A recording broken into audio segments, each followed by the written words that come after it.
The ECOWAS court has adjourned sitting in a case involving the leader of the indigenous people of Biafra, Nnamdi Kanu, and the federal government until November 21st.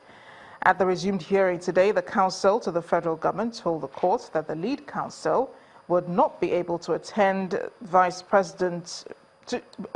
urgent meeting with the vice president and ask for a short adjournment. But the counsel to Kanu raised an objection to the plea, arguing that there was no reason for the case not to proceed.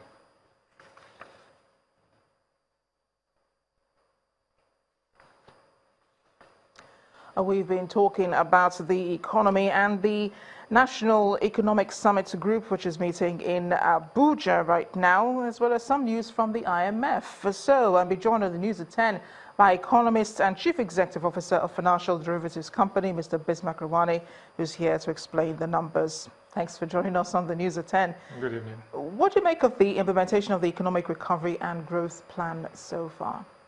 I think it's commendable. First of all, having a plan is better than having nothing.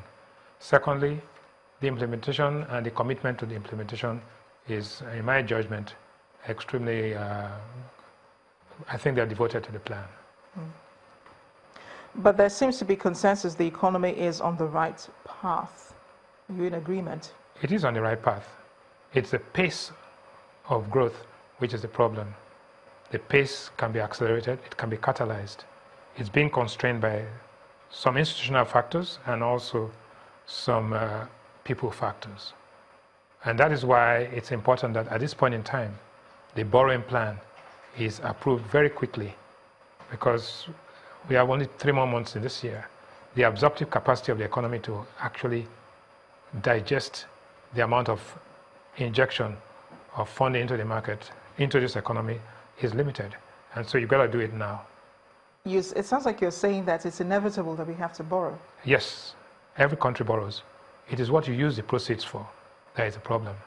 So if you look at our profile, debt profile, total debt is about, external debt is about total debt is about $69 billion. Debt to GDP is about 18%, which is not too bad. But debt service is 3.87 billion. And what's more, 55%, that is 55 cents in every dollar we earn from exports, is used to pay interest. And that is the problem. So what have we used the money for? We use it for consumption and corruption. Okay, the 2 C's, which is bad. What we should be doing is using the money for investment. Would you say corruption? We're actually fighting against corruption now. Well, but that doesn't mean that you consumed and you stole. And what was left over was what was available. So our debt profile, as you said, stands at $60 billion. Yeah, so the questions we have to ask, are we overborrowed? No, not really. Really? Is the debt service burden high? Yes, it's excruciating. Is the use of the proceeds optimal? No. But also, yes, the new proceeds will be used to refinance existing expensive, high-cost debts, domestic debt. Will the ordinary citizen feel the pinch or feel the impact? Not soon. There's a lot of work to be done. Not soon being not anytime this year? Not in 2017, definitely not. But you have to plant the seeds in 2017 to be able to reap it in 2018. Is this part of a political process? Is this political, grandstanding? No. We have to do it. Even if you don't do it, somebody else is going to have to do it. What does the ERGP recommend? It recommends debt optimization and actual utilization of the proceeds for capex and having a multiplier effect. But what's the alternative? None. You have to borrow, and you have to substitute the expensive debt with cheaper debt. Because right now, what is happening, the government is borrowing, pushing up interest rates. That has crowded out the private sector. The private sector cannot get Naira to buy the dollars. The private sector is paying rates of interest which is too high, which is actually leading to a high default rate and undermining the banking system. And what's the outlook? I think that's the most important thing. The budget of 2017 implementation will improve because of this. Capex will reduce underemployment and unemployment, which is today at 35.2%. It will improve productivity, which is -4. Nigeria's productivity is negative minus 4%. It will accelerate growth, which is 0.5%, to closer to 1.5% next year. And more than anything else, it will reduce inflation, which is at 16.01. So whether we like it or not, this is necessary, and it is imperative that we must do it. I want to pick up on something you said earlier, something about the human factor in growth. Could you talk more about that? No, basically, productivity is a function of technology and skill. Our education, we have an education crisis. The Vice President was alluding to it a few minutes ago. You've got to solve the skill gap. You've got to solve the work ethic. Even those who are skilled are unethical, and those who are even ethical are tending towards impunity and corruption. So we got to, it's a total package. We got to do it. If not, the end, you will see that you're growing at 1.2% next year, while your population is growing at 2.8%. Your income per capita, the Human Development Index, and all of those will be deteriorating. And that's what Boston was talking about in Washington. The reality is that we are in a difficult spot, and something has to happen, and has to happen very, very soon. A lot of thinking and a lot of planning, of course, needs to be done for next year. And a lot of doing, not just think. We've been thinking and planning. Look, we are at the summit there, and there's, quite frankly, there's a conference fatigue in Nigeria. We go there, we speak, we do nothing, and come back, and nothing happens. I totally agree with you. Thank you so much, Mr. Irwani, for speaking with us on the News at 10. I'm going to toss it over now to Ibrahim Adra in Abuja for more on the News at 10. Hi, Ibrahim. Hello, Amarachi. Once more, let's take you outside the shores of Nigeria, specifically to South Africa, where a 25-year-old Nigerian man was today killed during a police raid in Vaal near Johannesburg.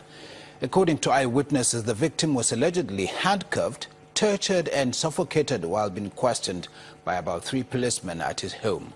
Our Johannesburg Bureau Chief, Pt.2, has to report. Is a scenario that everybody hoped will not be repeated, especially given the recent happenings. But here we are once again, this time in Vanderbijl Park, about 200 kilometers from Johannesburg, where an outraged community is bemoaning the killing of yet another Nigerian, allegedly by the police. It's a sad day on D Forest Street, Vanderbijl Park. Ibrahim Olamilekon Badmus, a Nigerian man, was just 25 years old. He lived here with Steve Lumbwe, a Congolese. I find Omo, my tenant, was on handcuff. On top of him, there was a plastic where they put pepper spray on him. So what happened is I asked the police, why are you doing this to him? They say, no, he's a drug dealer, he must take out the drugs. I'm like, no, this guy doesn't sell drugs. They're like, no, you are a small boy, go pull, because I was in my shorts. I just woke up. They're like, you are a small boy, go outside. After a little while, I went back inside, they called me. My tenant was on handcuff. He started telling me, Steve, I can't breathe, you see. I started fighting with them, trying to help the guy. The other one took me out as well. So when I went back inside, Omo was sleeping, looking at them, you see.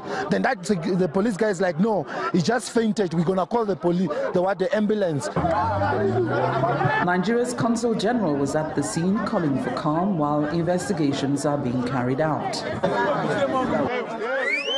So did the commander of the Vanderbijl Park Police Station, Brigadier Nikiwe Powane. I want you to give the law its time to investigate this. And those that have seen, those that are saying we know that this person was killed by X, let's make double sure that we provide the statements. And I'm repeating, it is not South African police services that is going to be investigating this murder. It is IPIT. As the scene became more heated, the Nigerian mission officials proceeded to the police station with 2 eyewitnesses to probably help in the investigations.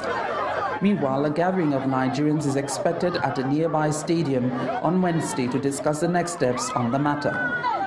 From Vanderbijl Park, the Vaal, South Africa, Betty Dibia, Channels Television News. And back home in Nigeria, President Muhammadu Buhari today presided over the Security Council meeting. The meeting had in attendance the service chiefs, the National Security Advisor, the Minister of Defense, Director General Department of State Security Service, as well as the Chief of Staff to the President. There was no statement or any comment at the end of the closed-door meeting, which lasted about 5 hours. Now, the ECOWAS court has adjourned sitting in a case involving the leader of the indigenous people of Biafra, IPOB, Nnamdi Kanu, and the federal government till November the 21st. At the resumed hearing today, the counsel to the federal government told the court the lead counsel would not be able to attend as he had an urgent meeting with the vice president and asked for a short adjournment. But the counsel to Kanu raised an objection to the plea, arguing that there was no reason for the case not to proceed. As expected, Nnamdi Kanu is not present at the ECOWAS Community Court of Justice when his human rights claim against the government continues after the recent court recess. In March 2016, Nnamdi Kanu brought his human rights action against the government, the Attorney General of the Federation and the DG of the SSS for breach of his human rights regarding his detention since October 2015, following charges of conspiracy to commit treason. Mr. Kanu's lawyer, Ifeanyi Ejiofor, applies by motion on notice to file additional documents, including an Amnesty International report titled "Killing of Unnamed Pro-Biafra Supporters by Military Must Be Urgently Investigated," dated the 10th of June 2016. Photographs said to be members of IPOB allegedly slain by Nigerian security personnel. A Daily Trust publication of 31st of December 2015, allegedly containing a declaration by President Buhari that Kanu cannot be released. The three-member panel of the court has shown evidence that the motion has been served, and noting the defence's objection, the presiding judge, Honourable Justice Mahalmedani, states that the motion should be joined to the case and will be decided upon. The court asks for proceedings to commence. However, Defence Counsel Mr. Abdullahi Abubakar asks for an adjournment, stating that lead counsel is at the Supreme Court. On the resumption of proceedings a few hours later, a further adjournment is requested by the defence on the basis that lead counsel has an urgent meeting with the Vice President.